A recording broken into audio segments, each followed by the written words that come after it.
All right, everyone. Thank you for joining us here on the next edition of the Franchise Your Business webinar series. My name is Tom Dufour. I'm the CEO of Big Sky Franchise Team. And just give you a quick housekeeping items as we have some guests loading into the session here today. But we are, if you have not done so already, make sure you subscribe to our podcast, the Franchise Your Business podcast. That's where you'll catch the replays of these, and this will be republished up on YouTube next week as well. So if you see this and you like this, you'd love to get someone, share this with someone. It's available for you. And then the second housekeeping item is just be on the lookout here for our weekly webinar or weekly podcast that we publish called Multiply Your Success. We've had some great guests on that recently. And today I'm excited to have our guest with us, Brett Gilliland, and with Elite Entrepreneurs. And he's the co-founder and CEO of the organization. And he's going to share with us really his specialty is working with businesses and that are at that $1 to $2 million-ish zone range and helping you really push and grow. And I've really had a great chance of getting to know Brett and attend some of their sessions and programs, and I've really enjoyed it. And their content is absolutely phenomenal. I said, Brett, we've got to have you on the program and on our webinar series. And by the way, he was on our podcast as well, so we'll make sure we link that back again. But we thought this is a great opportunity for you to share directly with some of our clients and people in our network here. So, Brett, with that, I'll turn things over to you and let you take it away. Well, thank you, Tom. I really appreciate you having me here, and I love what you're doing with Big Sky Franchise Team. There's so many businesses out there that need the kind of guidance that you guys provide. And today, what we talked about is helping them with some of the scaling challenges and we framed it as common pitfalls that 1 to 2 million businesses face that keep them from growing, that get them stuck. And so we'll have a little conversation about that.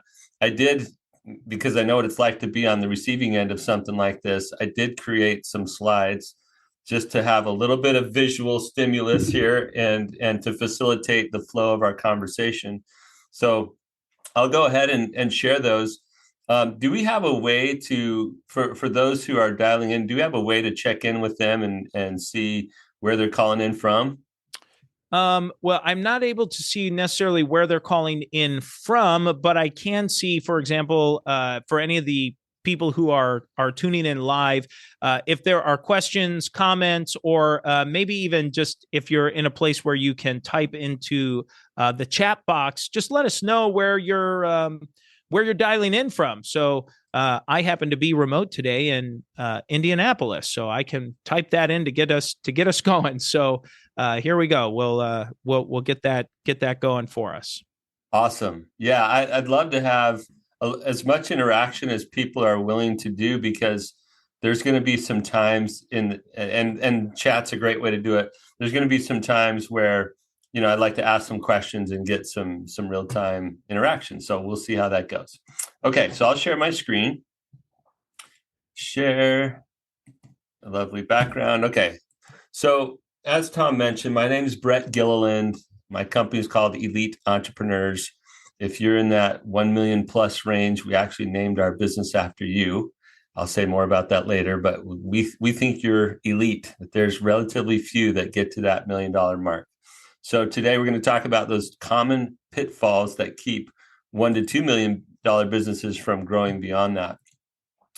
And so here we are. If you have the ability to put in the chat or submit a guess, I'm curious to know what you think. What percent of businesses never grow to $1 million plus in revenue in the first place?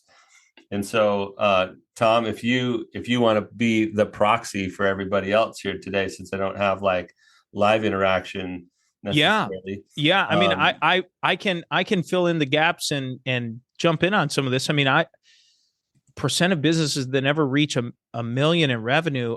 I don't know. I'd guess small businesses, I'm just thinking maybe 70%. All right. I don't know. 70% that never make it to $1 million. The number might surprise you. It's actually more like 95%. So wow. About 95% of businesses never make it to that $1 million mark to begin with. And that's why we call it elite, right? We're like, you're the elite. Those of you who have made that, and those of you who are still striving for that, it's an awesome goal. And I think business owners start out and they think, I want to grow this thing to 1 million. And in the franchise world, or when you're ready to franchise, you probably need to have achieved that level of success, because what it means at that $1 million mark is you've kind of cracked the code on getting and serving customers, right? Like, you know what it looks like to get your ideal customers and to serve them at some scale. And so it grows to that point, and it's often the case that there's a little bit of sticking that goes on, or a little ceiling that artificially stops you from growing beyond that 1 to 2 million range. And that's what we're here to talk about today. So for those who do get to that $1 million mark, it's not all celebration. We often find these business owners in a world of pain, and we see these types of words, emotions, reality, I guess, thoughts going on. And Tom, you worked with a lot of business owners. As you look over this list, what do you think are some of the ones that jump out for you as like, this is what they deal with? Yeah, I would say what I hear most often, because this is exactly so many of our clients, the majority of our clients are falling in this category. Firefighting for sure, feeling alone, stuck working in the business. They know they need to work on it, but just feeling like they're kind of stuck in that. And often that's driven from that employee turnover or the team situation where they're saying, man, we lost another person, left, or we can't find someone. We're unable to hire someone to fill a need. So the owner is then kind of in the day-to-day of the operation and doing, a job that maybe is, a $15 or $20 an hour job, and when they should be doing their owner level role and position. That's right. And that just confirmed for me that you, like you said, this is squarely where most of your clients are, and they're experiencing this, and you're seeing and hearing it just as we are.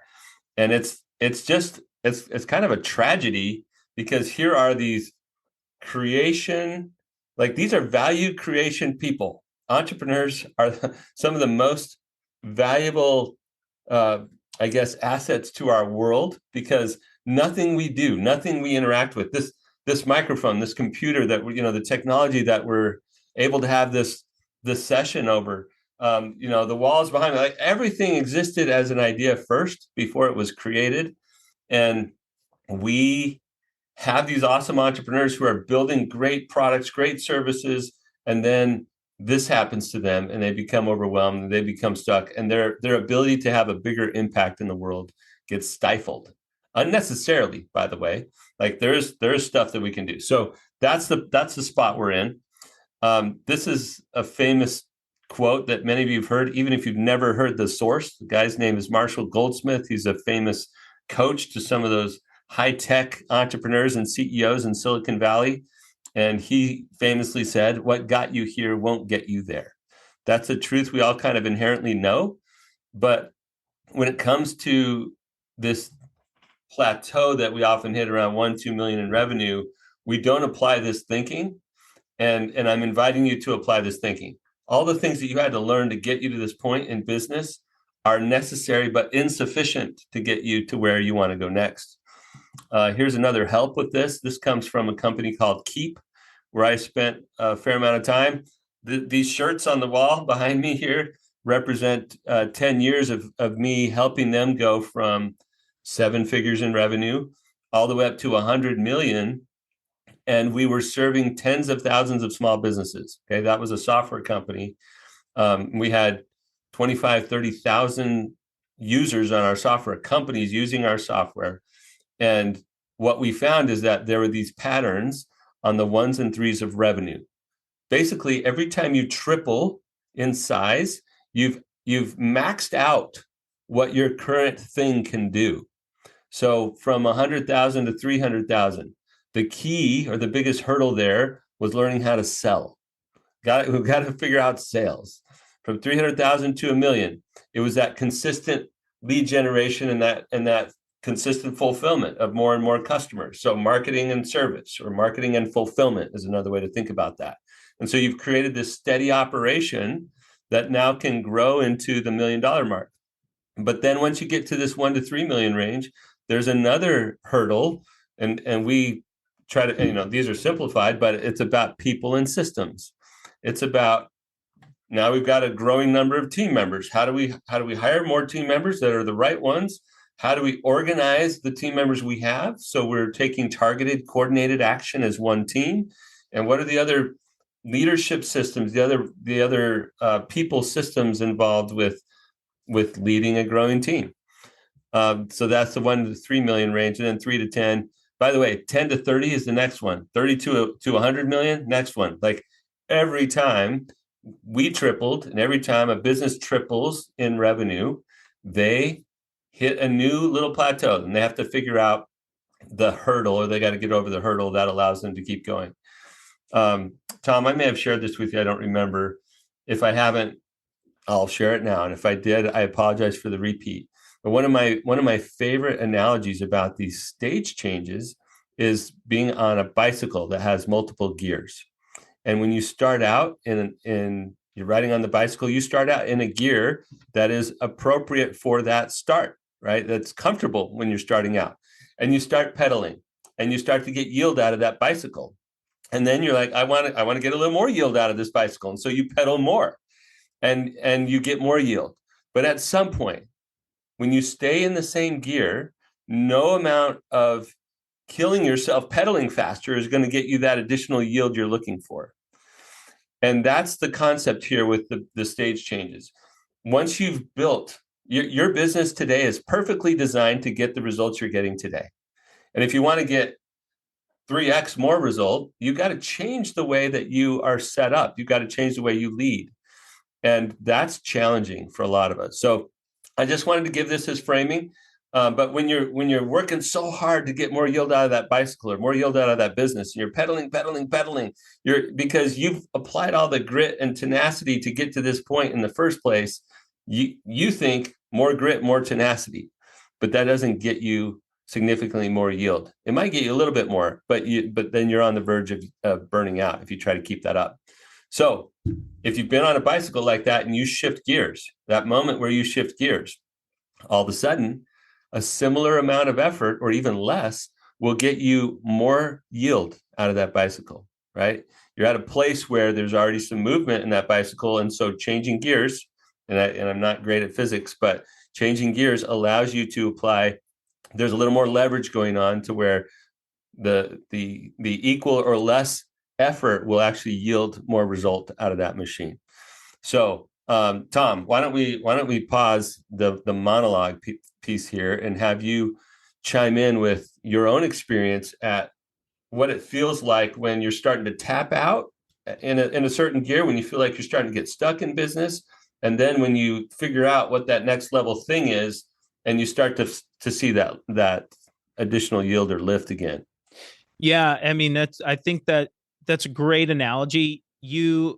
I don't recall in our previous conversations you had shared that with me. So I think it's a brilliant analogy, especially looking at the stages that you have here from stage 1 through stage 5 that you have listed on here, and thinking of stage 1 even as, first gear on the bicycle, and stage 2 is second gear, and then third gear and fourth gear and fifth gear. And as you keep pushing that up, I mean, the bicycle is a great example, because most people have ridden some kind of a mountain bike or something with gears on it, and you shift. It's like you start at gear 1. It's like, okay, you get going real fast. It's easy to get started, but the peak is pretty early too, just like in this stage 1 that you're describing there. And then you go to stage 2, and then you get a little faster, and you don't have to pedal quite, your feet aren't moving. They aren't moving quite as fast as before at gear 1. And then so on up to gear 5, where you're really cranking. But it also reminds me too, that as you're approaching some of these higher gears, gear 4, gear 5, if you're not careful, and you start to lose some momentum, or you slow down, it's hard to kind of keep cranking in that fourth gear or in that fifth gear. You got then you got to downshift. You got to go back, and business owners don't like to go backwards. So, well, they usually don't. You're right. Yeah. But when they're tapped out in a gear, I've seen many business owners start to ask themselves, like, why am I busting my tail to try to get more out of this thing? It was actually easier, and I was making more money, and it was simpler back at that other stage or that other gear. I think I'm just going to settle back. And as soon as that starts to happen, I just start to cringe, because I'm like, there's way more potential in this business. You could be doing so much more good out there, and yet, because we haven't figured out how to shift gears, then we're settling back into something that's more comfortable, and that's a shame and a tragedy. Yeah. So I love the way that you pointed out, though, the downshifting, going back. Like, we didn't maintain the momentum we needed. Now we got to come back here and get it right. Yeah, no, and it just reminds me of, just as an example, we're looking at stage 4 and 5, and even stage 3. It's like, oh, did you implement this biggest hurdle? Did you get over that biggest hurdle, or were you trying to solve that biggest hurdle that you have listed here? And if you haven't, it's going to make working in that gear really hard. It's going to be hard to pedal and keep the momentum going. If not, and the last thing you want to do is downshift back down, and then you're decelerating, and the business, you're contracting as a company. I've worked with enough business owners that have done that, gone through those cycles. And what they realize is they were unwilling to change. The owner was unwilling to change. The staff, the people, the company was ready, but the owner wasn't quite ready to change. Therefore, they backpedaled a little bit. They got things sorted out, and then went live again. Yeah, great. I love how you're enhancing this, because it's way better than me just talking at everybody by myself the whole time. So I think this concept's key. I think everybody gets it, like, oh, the machine that I built is actually perfectly designed. That gear that I'm in right now is perfectly designed to get the results I'm getting today. And if I want a different outcome, a different result, I have to do the work to shift gears. Even if I'm not clear about what that work is yet, at least there can be an acknowledgement. Oh, doing more of the same is not going to yield the better result later. It'll maybe get the most yield out of the current gear that possible, but it won't get me those next gear results. So that's the concept we wanted to get here. Okay, so now I'm going to share 3 pitfalls. We promised common pitfalls for those $1 to $2 million businesses that get stuck. So I'm going to share 3 of them with you today. There are others, but I'm going to share 3 key ones. And then I'm going to talk about some practical things you can do to overcome each one. Okay. So the first one is get stuck in $1 million mindset. This might sound a little difficult or woo-woo for people. It's like, wait a minute, mindset, that doesn't sound very practical. Let me illustrate, and I think we'll have a good conversation around this. So there's lots of words on this slide. I want you to pay attention to the difference, and sometimes the subtle difference, between $1 million entrepreneur and $10 million CEO. And there's a lot of intentionality in that framing, right? $1 million entrepreneur, gritty, scrappy, founder, learn and do, right? Do all the stuff, versus $10 million CEO, or a capable business builder. Think about that distinction. Get something off the ground, make the product or service work, expert at delivering results, versus now I'm building a company, I'm leading a team, I'm securing fuel for growth, right? There's a difference there. So, Brett, Tom, real quick, I'm just going to jump in. What I'm thinking is, for someone who's going to end up listening to this on an audio format, just for a little fun, why don't we read these together? And I'll do the $1 million entrepreneur, and I'll read what their mindset is at number 1, and then you read the $10 million CEO, and kind of go back and forth, and then compare those as just an idea on that. Great idea, especially for our audio folks only. Thank you.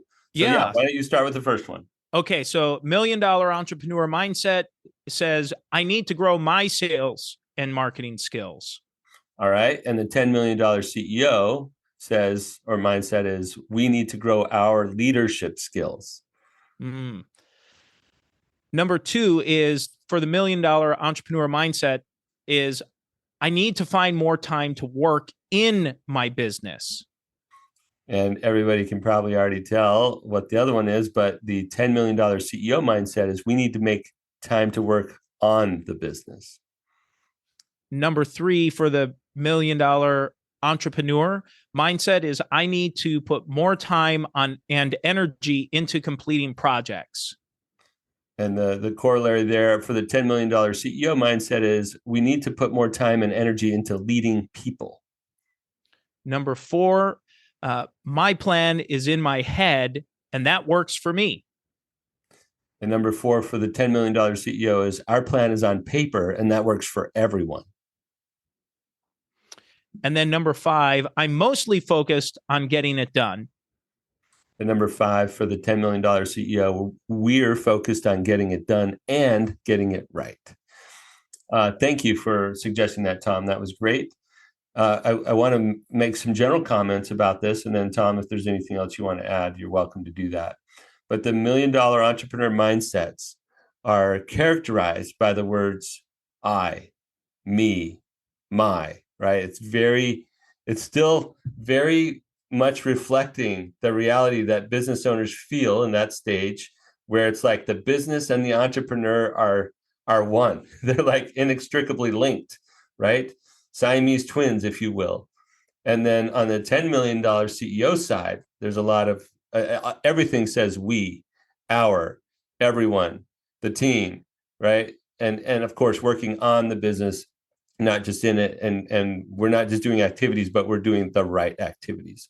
So we have to separate business owner from business. We have to breathe life into business and say this business deserves to have life on its own without the business owner being at the core of everything.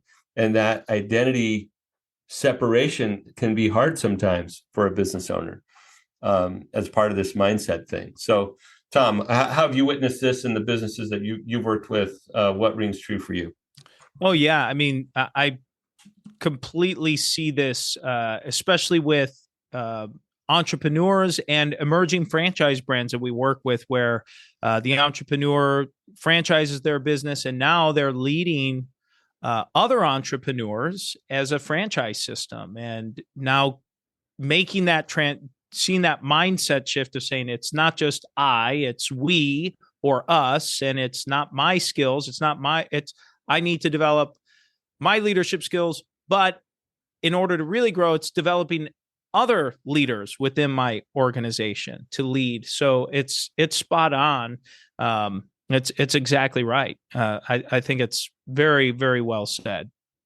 All right. So as a common pitfall, we get stuck in $1 million entrepreneur mindset. That sounds a little impractical to like, well, what do I do about that?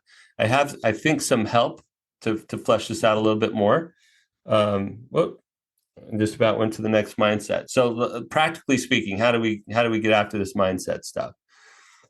I was on a podcast yesterday. It was our Elite Entrepreneurs podcast. I had a guest. His name is Goose McGrath, and Goose he and his partner Gabby grew their business from basically zero, right, startup to over 20 million in revenue in the last 4 years. Okay, super fast growth. In the course of 18 months, they went from like 4 people to 85 people. And so his ability to lead a team of 4 is massively different than what it requires to build and lead a team of 85. Right? Those stage changes require a change in you as the business owner first. And people would go to Goose and say, I'm stuck at 5 million, or I'm stuck at 3 million, or wherever they got stuck. And he would say, no, your business didn't get stuck. You got stuck. Your business can only grow as far as you know how to take it. And it's all down to your growth as a leader, your personal growth as to how far this business can go. If you don't see it, if you can't see it, if you don't believe that it's possible, there's no way for you to lead to that place. And so this mindset thing is key. And what it requires is for you to is to slow down and do some think time. It's for you to take some time to just think and consider, who am I being? How am I viewing the world? What do I see as possible? What are some sources of inspiration around that? And what Goose did is go and talk with and learn from and study about businesses and business leaders who were at higher levels. How did they speak? Which is a reflection of how they think, right? Their mindset. What actions are they taking? Which is a reflection of how they think and their, all the rest. So he would watch, he would listen, he would watch, and he would start to ask questions and figure out, how do I need to see the world differently? So I hope today, even by Tom and I reading through these five comparisons between the mindsets of the $1 million entrepreneur and the $10 million CEO, you start to see some things a little differently than you did when you dialed into this.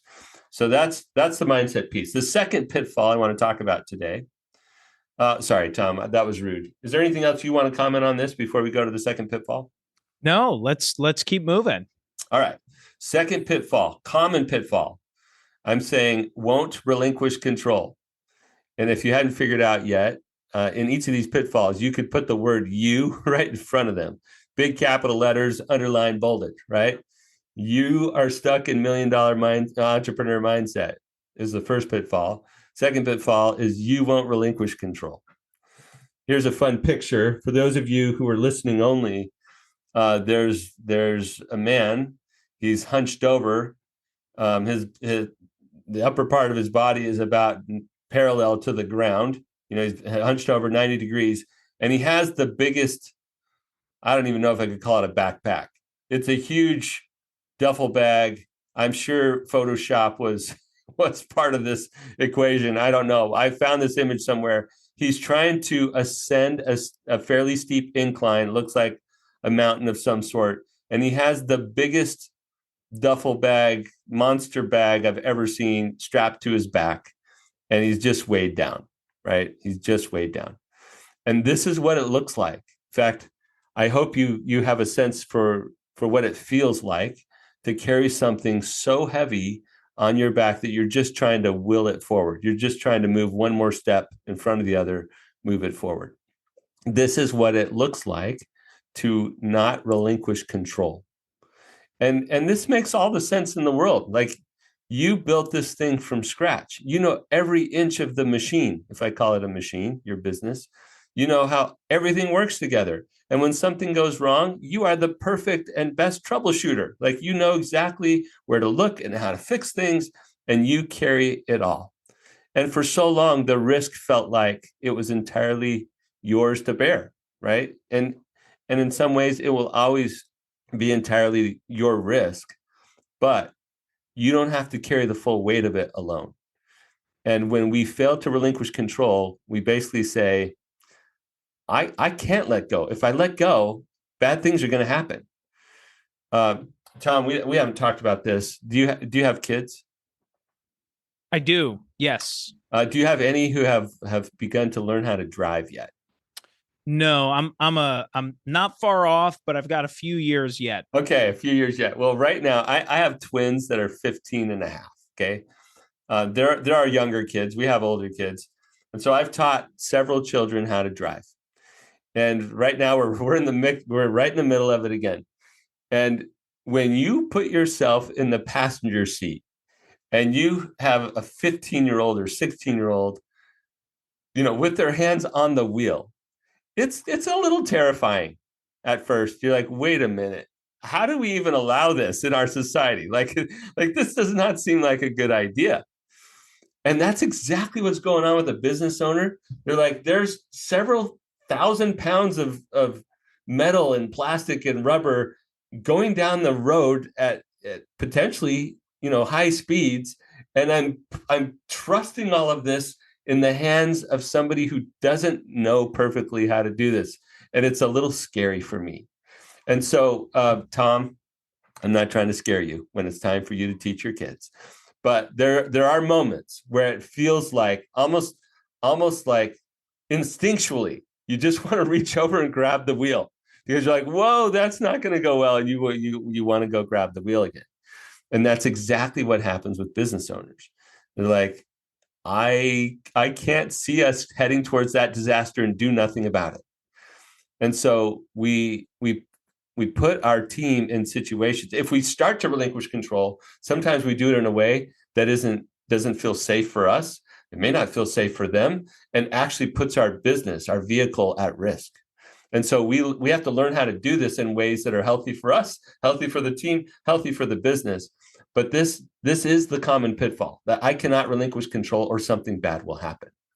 So here's the answer for that. Distribute that heavy load.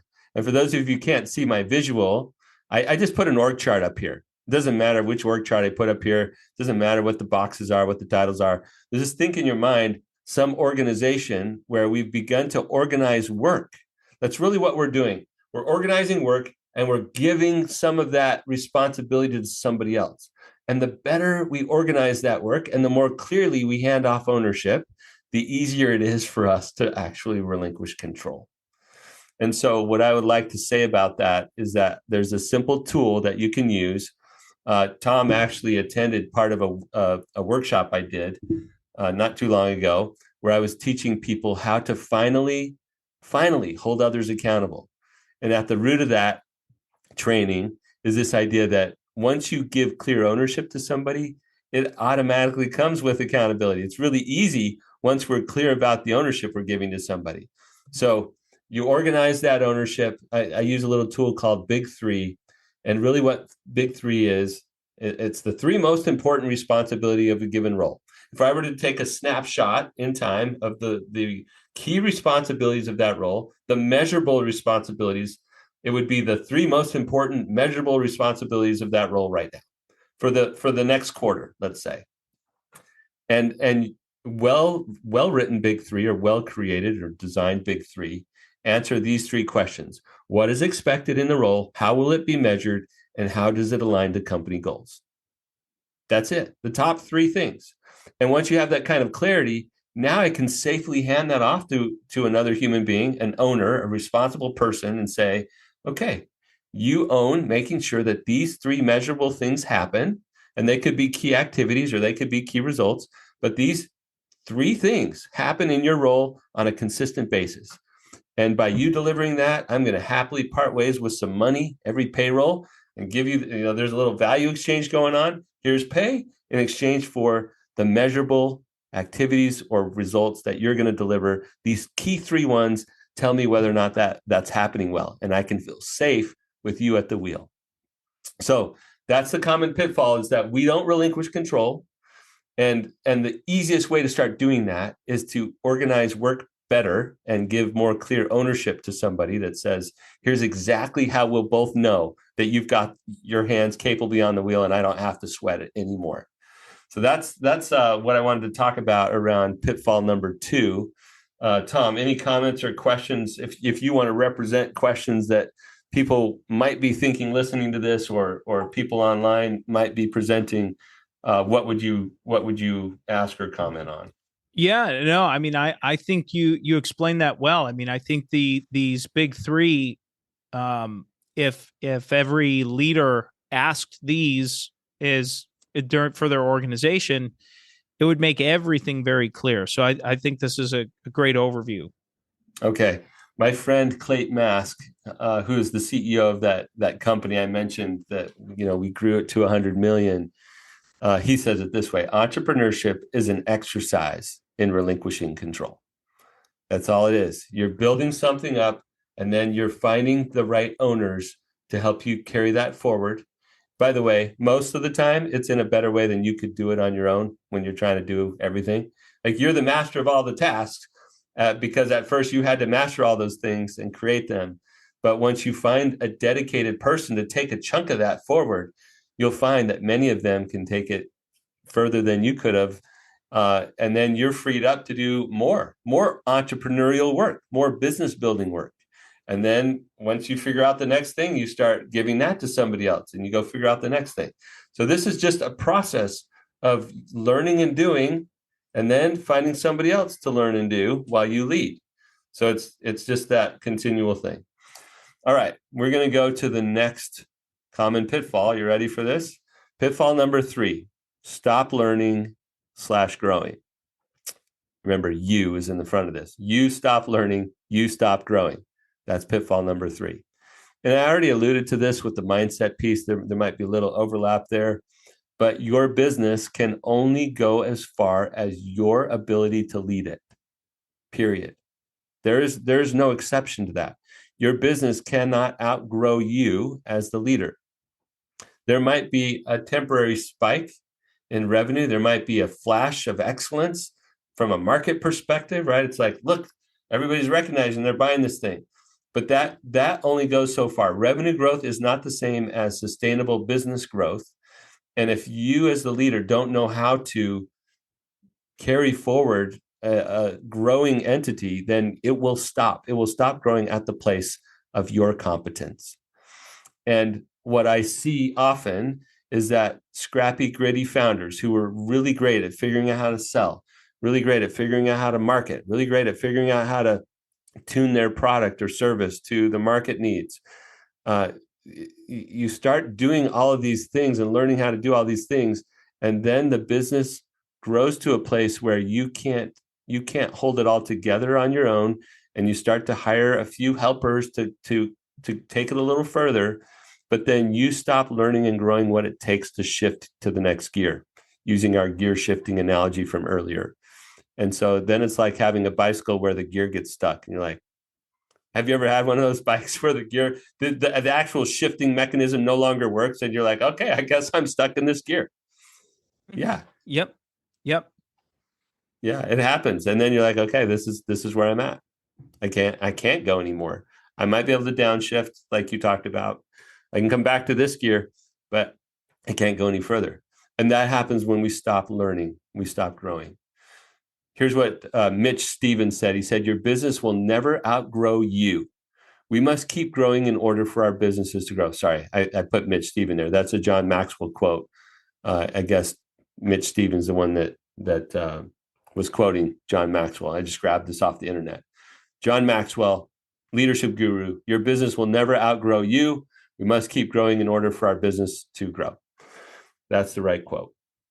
Anyway, that's the truth of it. I referenced this a little bit, but here's a visual. I'm going to have to describe it for you audio only people. At the top of my slide, it says how people add value. How people add value. And there's an attempt to show a distinction between in an hourly rate between people who are learning, right? First-time hourly employees, interns, those types of folks learning at $10 an hour, doing at $100 an hour, right? There's some multiple of value now once that person knows how to do that task well. Some of you have to pay top dollar for highly skilled people that know how to do specific things. So learning and doing are the lower value activities. Think of them as $10 an hour to $100 an hour kind of work. The transition that gets your business stuck, the pitfall we're talking about right now, is that you fail as a business owner to go from learning and doing activities to leading activities. And that's where the leverage starts to happen even more, right? You go from $100 an hour to $1,000 an hour types of value that you're adding to the business. And then eventually, as you grow from 1 to 3 million, and you start to go from 3 to 10 million, at 3 to 10 million, you have to form a legitimate leadership team or even an executive team, right? Those are big company words that happen later, but lead leaders is the next level of value add. And that might be $10,000 an hour work. Now, you might be feeling some sense of exaggeration in the scale here from $10 an hour to $100 an hour to $1,000 an hour to $10,000 an hour work. But that the concept of significant value add difference from one stage to the next is what we're trying to see here. So as you go from learning to doing, there's a much higher value happening. When you go from doing to leading, much higher leverage point, more value happening. Leading to leading leaders, much higher point on a per hour basis of value being added. And we must continue to push ourselves as business owners, especially in this 1 to 2 million range, to go from knowing, learning and doing all the stuff of how our business gets and serves customers today, to leading, and then eventually leading leaders, leading others who are learning and doing, leading leaders who are leading others who are learning and doing, right? That's the progression in how we add value that we must continue to do. And it's one of the primary reasons that businesses get stuck in that 1 to 2 million range. Tom, time for you to weigh in and break the monotony of my voice. Yeah, I mean, I don't think there's anything really for me to add here. I think it conceptually breaks it down very clear. If you're stuck, if you're learning, when you're learning how to do a task, and just doing a task as the owner, it's not as valuable as leading and then eventually leading leaders. Yeah, I think it makes a ton of sense. And this is one of the key gear shift moments at the 1 to 3 million mark, that stage that I introduced later. If you're stuck somewhere between 1 and 2 million, it's probably a combination of the things we've talked about today: the mindset piece, the inability or the fear of relinquishing control, and then you learning how to actually lead people. That transition from knowing how to do all the stuff to now learning how to build a team, to set a vision, a compelling vision with that team, so that we're taking aligned, coordinated action, right? And it's targeted, coordinated action where we're all moving together. That's where the magic starts to happen. You get to, that's the gear shift, and you start being able to achieve new levels of result. But it takes you learning how to lead. And here's the thing I want to say about this, Tom, and everyone else. Just like you learned how to sell in order to get where you are, just like you learned how to market, just like you learned how to build out your product or develop your service offerings in a way that the market could not only hear it, but desire it and ask for it. Just like you learned all of those things, the leadership work that has to happen is learnable. You can do this. It's totally doable. Okay, we're bumping up on the end of our time, I believe. So let me get to a wrap-up point. You need to invest in your growth. I put a bunch of stuff on here. Webinars like this that Tom puts on is great. His podcast is awesome. Virtual trainings, books, events, conferences. There are CEO groups, masterminds, peer groups. There's coaching, there's mentoring.